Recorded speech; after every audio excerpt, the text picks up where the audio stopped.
さん、こんにちは。皆さん、こんにちは。今年の夏休みの予定がありました？同じくゴールデンウィークに行く予定です。あなたはどうですか？いいですね。私は田舎へ帰ったり、日本語を勉強したりする予定です。どのぐらい日本語の勉強する予定ですか3週間ぐらいです。年末の日本語の利用試験がありますか？すごいですね。私も何か勉強したけど、ダラットの旅行の後にします。ダラットにどのぐらいいました？1週間です。モスクを見たり、名物を見たりしたいです。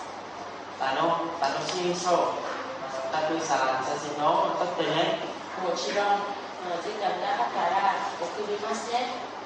たくさんいい旅行になりますように。ありがとう、ケスさん。日本語の勉強頑張ってね。ありがとう。